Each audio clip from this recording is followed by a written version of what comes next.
Welcome back.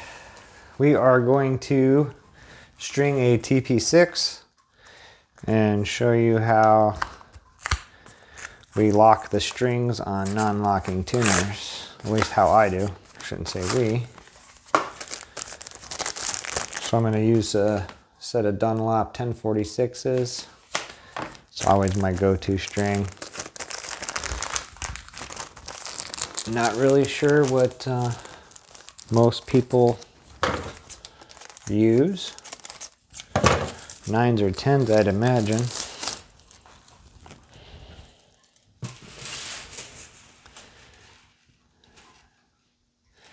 Yeah, it had 10s on it. I hate when they do this.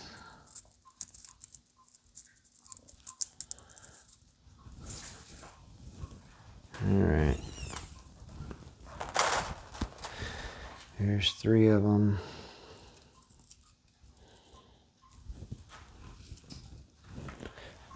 And there's 3 of them.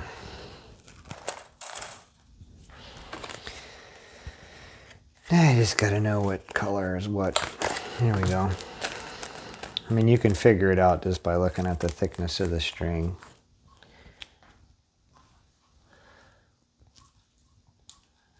Big E is the silver. Yep. So your fancy TP6 here has this funky setup here. So what you got to do is the eyelet hooks right into that, just like so.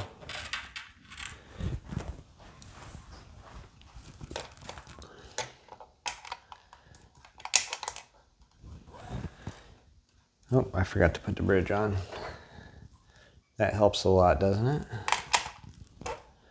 There we go. And the other thing I didn't do was set all the holes on the tuners pointing down the neck. I just jumped right into this.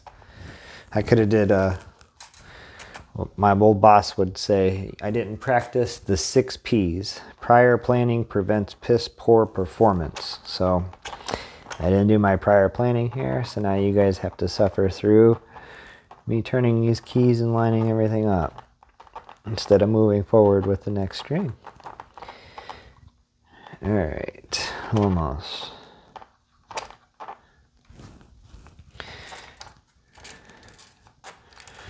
Alright, so we know how that goes in down here now.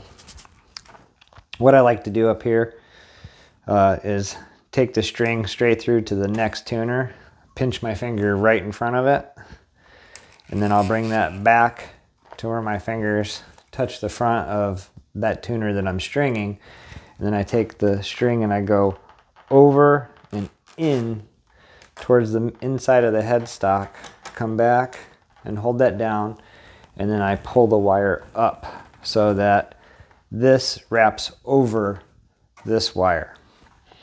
So then when I turn it, I make sure this wire goes underneath of this wire.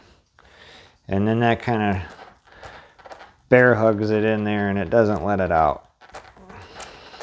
And you get enough string on there without whining too much to do a drop tune or something if you want.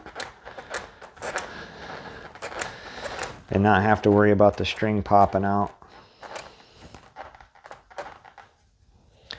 Alright. So I've been making it a habit also to cut these off as I go, because if not, one day I'm going to jam that into my eyeball and I'm not going to like that at all. So I would suggest to do the same thing. Make sure you trim your string ends off before you move on to the next one, because if you bend over to look at something or whatever and it's so thin you can't see it, it would hurt you. It will hurt you really bad. So I recommend trimming the strings off. I hate when I see people just kind of leave them dangling around, especially when they're playing it. That could get you hurt too, in all honesty. So again, just take your fingers, run them right up next to the next tuner. That's how much space you want to take it back. Go back until your finger hits the tuner that you're stringing. Go out and over and in towards the inside of the headstock. Pull it tight. Pull that wire up. It's sticking out, and then make sure this wire goes underneath of this one. It went over it on the way in, and then as you wind it, make sure it goes under. And that's a really good way of making it lock in nice and tight, like I said, and it's not going to go nowhere once you do it like that. The other option is to just get locking tuners, and I still like to go around at least once with that locking theory. What did I do with them? There they are.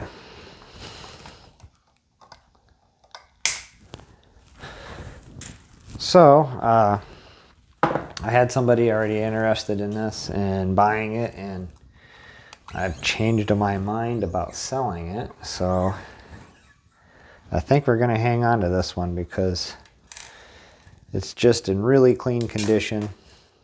My wife said, why don't you just keep it? Because I was telling her about these are actually dirty finger pickups, and you know, it's got all of its attributes still with it. So she said, just keep it.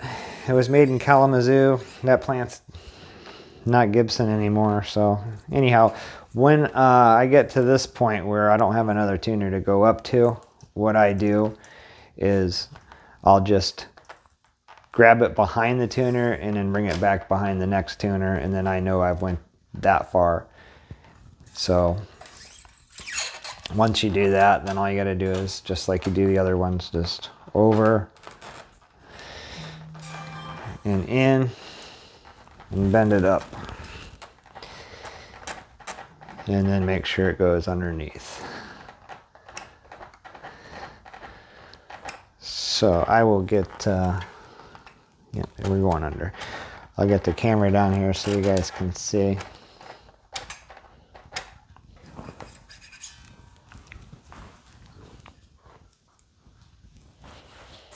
Let's, oop. All right, so there you can see how it bear hugged it. Over and then under it.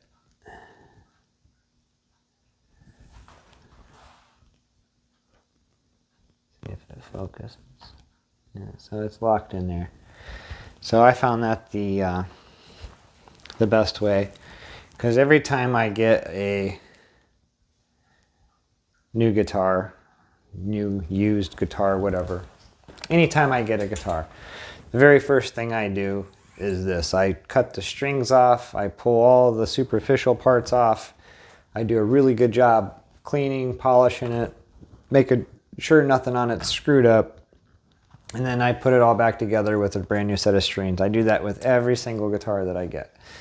That's why I buy wads of these Dunlop 1046s. They seem to be really nice string. I bought a wad of Ernie balls, and they're just like recycled aluminum cans. They're just garbage. So we're going to use those on the older Asian vintage guitars when my dad comes here and we start working on those. Get them used up on that. So anywho,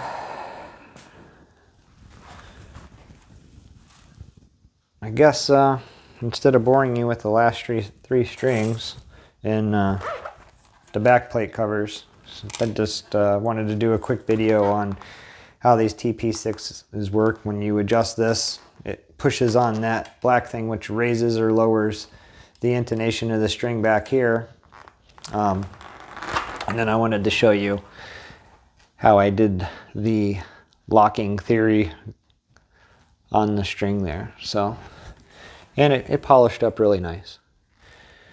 And I'm getting fingerprints all over it as we speak, but I'll wipe it down one more time when I'm all done with the other strings. But so that's how I string the guitar and lock the string in when I don't have locking tuners, and that is how you start a string in a TP6. It doesn't go through it. It kind of hooks into that adjustable piece of metal there. So thanks for watching. Don't forget to like and subscribe, and stay tuned for more guitar builds. They're coming up.